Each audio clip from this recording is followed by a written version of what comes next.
KY Shoots has asked an uncar related question. To be fair, I did say ask me anything, so I appreciate the question nonetheless. Your thoughts on pineapple on pizza? This is a really, really easy one for me. Absolutely not.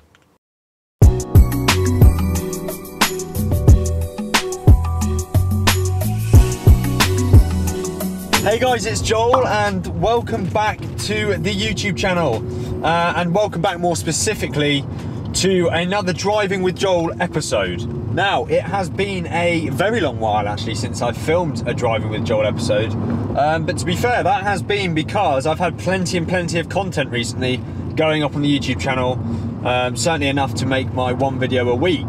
But nevertheless, because we haven't done a Driving with Joel for, I don't know, 2 or 3 months, there is plenty to talk about.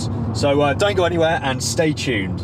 So today I want to talk about everything from Matt LeBlanc announcing the fact that he's leaving Top Gear to potential Z4 replacements. I know we've touched on that before on this channel, but you know, I am starting to look around a bit more now, so we can chat about that too. The first thing I want to talk to you today about, however, are a few little problems that I've been having with my Z4. Now, my the last video I made actually on my Z4 was about, oh my goodness, was about a problem that I'm having with the Z4 in my sticky steering. So I did a video on that, which plenty of you found really helpful, I think. So I'm really glad I did. But yeah, lots of you watched that and thought it was interesting. But I've also been having a few other issues which I haven't made a separate video on, but maybe I will. And they're not anything, it's nothing spectacular. It is really just age and mileage related, I think. I've been getting these rattles. Engine still works absolutely fine if you're worrying about that. I've been getting these rattles, excuse me, and it's really starting to bother me now. It's probably been happening for the past, I don't know, 7,000 or 8,000 miles. And yeah, it's hard to explain. It sounds like someone knocking a door. Every time I go over a bump, it sounds like someone's knocking a door by my feet. So I don't know what it is. I don't know if it's something under the car. I feel like it could be something within the engine bay. It could be some plastic or something that's loose. But whatever it is, it's really annoying, and especially at low speeds. It's all you can hear, unless you've got music blasting really loud. The noise is just there, and yeah, it's pretty irritating. So I hope you can hear me all right. I'm on a dual carriageway, which I wouldn't normally be in one of these podcasts. However, I have recently moved house, so I've been a little bit vacant on Instagram, especially lately, because I have been moving house, and I still don't have any internet at the moment. So I've been uploading my videos at the local McDonald's. But yeah, hopefully you can hear me okay, because I'm on this dual carriageway, but I am driving towards the country roads that I know. So you should be able to hear me a little bit better. So just touching back on the issues I've been having, the rattles, that really is it, the only thing that I want to talk about today. My brakes have faded again. I've had my brake warning light on for a little while now actually. I do need to get it sorted. I do appreciate that. But yeah, my brakes seem to go pretty quickly. They weren't expensive brakes in the first place. You know, I had the discs and pads changed about 7 or 8 months ago. So to me that seems quite quick for them to fade. So that's a little bit annoying. They'll need to get fixed. What else? The tyres, not really worth mentioning. They're not causing me any issues, but they're definitely at the point now where they're going to need changing. But that is perfectly normal. I've had those for about 20,000 miles. So yeah, I'm happy with how the tyres are fatigued, and yeah, they'll need replacing soon as well. So the next thing I want to talk to you about then is my Z4 update video. So for the reasons that I've mentioned previously, such as I've just moved house, there's been a few issues with the car, I've been struggling a little bit to film a pretty good Z4 update video. It's been over a year now since I've had this car, but I always planned on doing a sort of year update, 20,000 mile update in this car. I've done 24,000 miles in the car now and have had it for about 14 months. So I do really want to do a video. I've actually started filming a Z4 update video before I moved house, but it is on hold.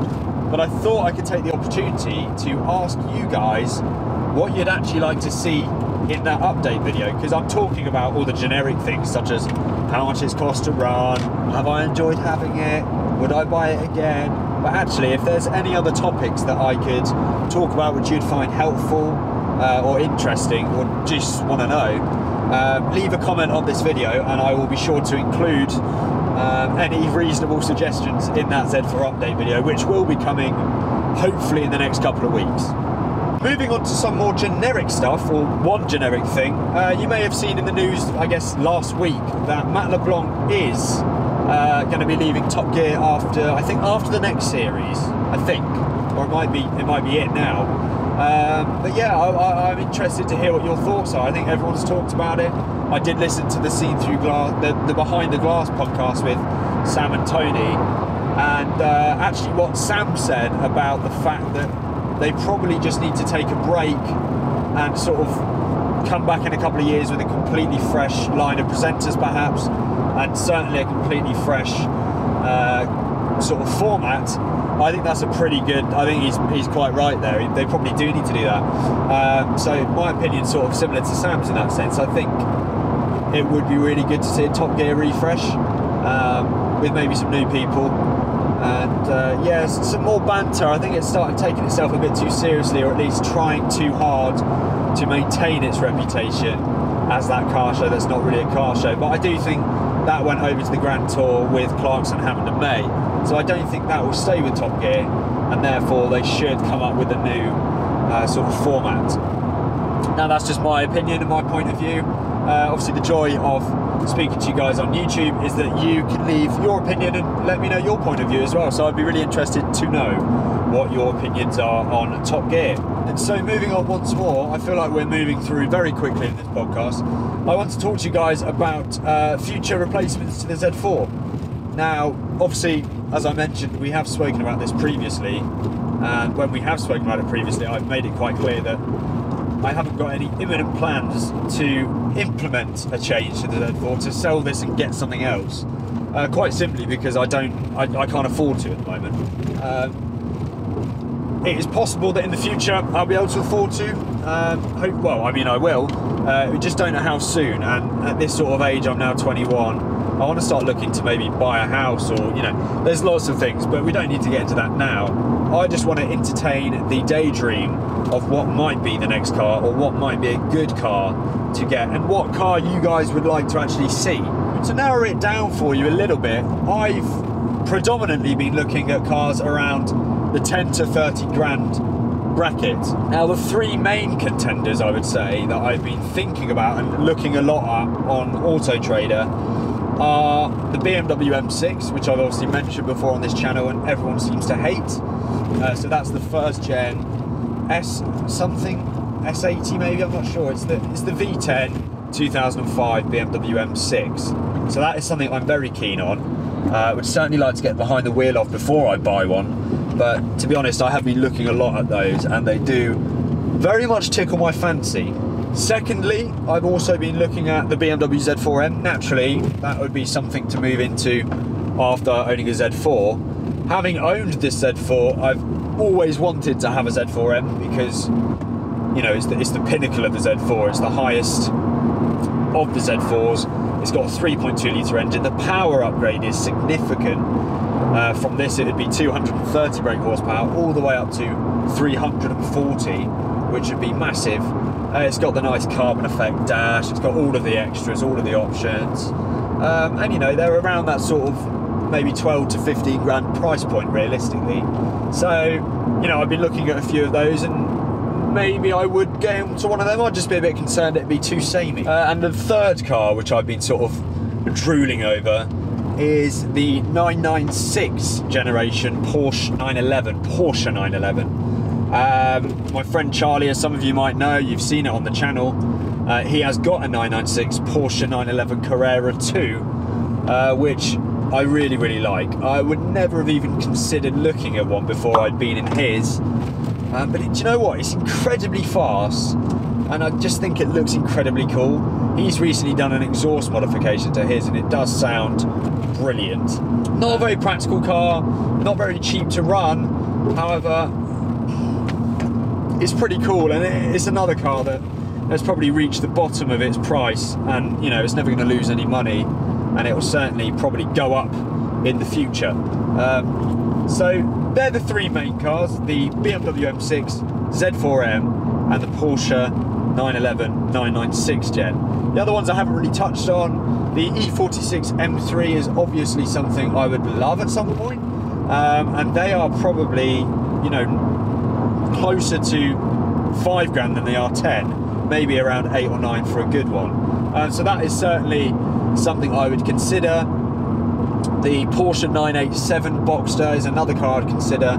Actually, Adam from Supercar Driver bought one for himself recently, and you know what, I really, really like it. So do you know what, there's an endless amount of choice, which is incredible. But yeah, anyway, the reason I'm mentioning it now is because, again, I would love you guys to interact and give some of your suggestions as well. I mean, what do you think? I mean, not necessarily what do you think I should buy in the future, but what would you buy if you had between 10 and 20,000 pounds, say? That's about 35,000 US dollars at the upper end of that if you're in the US. Like I say, I think there's an endless amount of choice, and I'd be really intrigued to hear what you guys would see, because you might say something that I haven't even thought of and I actually really like. So please, again, comment below and let me know what you think. Touching back on this Z4 then, before we jump ahead of ourselves with selling it and getting something else, which, like I say, isn't going to happen anytime soon necessarily. There are a few things I want to do to this. We've talked about it many, many times, but I am now finally talking to someone about getting the back box deleted. Now, a load of you have mentioned sort of different exhaust modifications, which I could do instead, but I think at this point I just don't care, you know, about the droney noise that comes with it and the maybe a slight loss in torque. I think I'm just over all of that now, and I'm just so ready to have it done. And you know what, if I hate it, you can always revert it, can't you? So worst case scenario, I'll hate it and revert it, but I tell you what, I will absolutely love it, at least for a week. But yes, I'm finally talking to someone about potentially having that done, and I am really going to try and get myself to get that done in the next month or so, and that will just be hilarious. I think all of you guys are going to love it. Just going to say my apologies for the change of exposure. It's really bright and then really dark all of a sudden. It's because I'm driving at, what time is it? 9:15. So basically sunset time, meaning that whenever I go on a road with any trees, it's pretty much pitch black, whereas now the sun is actually still out and it's fairly bright. So I'm trying to fiddle with that to make sure it's nice for you. So to be honest, guys, I've covered more or less everything I wanted to cover. I think I've gone through it really quick, or maybe I haven't. I don't actually know until I look back at the footage. But yeah, I can't really think of anything else that I was going to talk about. I must just touch on the fact again that I'm very appreciative for all of the new subscribers and all of the new views that I've had. We're over 2,000 subscribers now, which is incredible. I do wonder if we can hit my target of 5,000 by the end of the year. I'm prepared to work for it, but if you guys can help me out and you're not already subscribed, that would be awesome. But there is just one more thing that I wanted to do with you guys before I go, and that is a Q&A. Now, just before I left to film this podcast, actually, I put a little story on my Instagram. If you don't follow me on Instagram, here's the tag. Yes, so I put a little story on my Instagram asking you guys to ask me anything. So I'm going to pull over in a second. I've seen a few messages coming in from you. So I'm going to pull over as soon as I can, and I'll answer those questions. Right guys, so time to pull over and see what questions have been asked on my Instagram for this little bit of a Q&A. Right then, let's have a look through the DMs. Thank you, by the way, to everyone who, without prompts, asks questions and likes photos and comments on photos and comments on videos. I appreciate all the engagement. Again, it reminds you, as someone who's making the content, why you're doing it, because you can see that there's actually an audience watching and I guess benefiting from it in some way. So, Hampshire Photography actually is the first message I've got. He says next car plans with like a sort of grinny face thing. I don't know if you can see that. Next car plans. So I guess we've talked about it a little bit in this podcast. Basically, I've got a load of ideas. I've got a load of cars that I'm looking at, seeing what sort of prices they are. I've got my eye on, and when and if the money becomes available to get one of those, maybe I will. But yeah, I'm open to your suggestions on cars between that sort of price range, or anything really that you'd like to see. But I've got a few ideas. Brian is relaxing says, what does the Z4 have that other roadsters like the Miata and S2000 lack? That's a really, really good question, and one that I'm not particularly qualified to answer, namely because I've never driven an S2000, and I guess the Miata refers to the Mark 1 MX-5, which I haven't driven either. I did used to have a Mark 2 MX-5, so I can speak about it a little. And I guess, what does the Z4 have that the other roadsters? So, for me, when I was looking at the Z4, I was also looking at S2000s, newer MX-5s, a few other things, but I didn't look into them too much because I had pretty much decided I wanted a Z4. I think the reason for that, the main reason, Brian, is because the Z4's just got that extra level of refinement that the S2000 and definitely the Miata do not have. It's much easier and much more comfortable to use every day. I'd say it's more practical.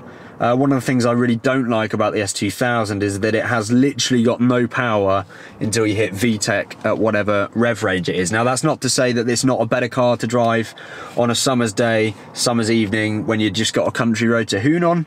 It might well be a better car to drive. I haven't experienced it myself. I'm sure I would love it. But I think ultimately, in answer to your question, the Z4's just got that extra level of refinement.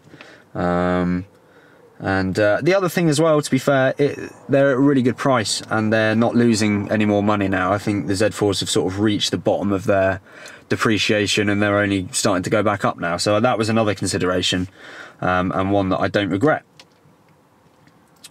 KY Shoots has asked an uncar related question. To be fair, I did say ask me anything, so I appreciate the question nonetheless. Your thoughts on pineapple on pizza? This is a really, really easy one for me. Absolutely not. Okay, so Jude R, or JUD3.R, has asked, how did you get into filmmaking? Now that's a really interesting question actually. It's not a very simple one to answer, but I won't go into it too much. Essentially, how did I get into filmmaking? I'd always liked making videos on phones and stuff. I did a trip to Tanzania at the end of college, so maybe 3 years ago, and I thought it'd be such an amazing opportunity to film it.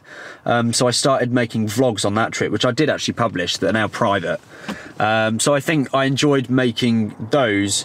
And then I started watching vloggers like Ben Brown, Fun for Louie, Casey Neistat, and saw the drone stuff. And with someone like me who's really into aviation, I got myself a drone, and I started making a load of drone videos. And from there, I ended up getting a job with SeenThroughGlass, working with him, filming a load of stuff for his videos. And yeah, it's just really gone from there. I work full-time in video production, so it's sort of gone from there. Yeah, so yeah, hope that answers your question, Jude. Thank you for the question. So thank you for those questions. I appreciate you guys asking them, and I hope I've answered them for you. But yeah, I guess that is it for this podcast. I hope you've enjoyed it. I'm glad to film another one. It's been a while, but I think you should be looking out for the Z4 Crazy update awesome video that will be coming hopefully in the next month. Did I say that earlier? I think I might have said the next 2 weeks. Hopefully the next 2 weeks, let's go with that. But yeah, thank you so much for watching, guys. I really, really hope you enjoyed it. Leave a like if you did, make sure you're subscribed if you're not already, and any comments to any of my questions, please get involved. I can't wait to hear what all of you guys think. But yeah, until next time, guys, I will see you very, very soon.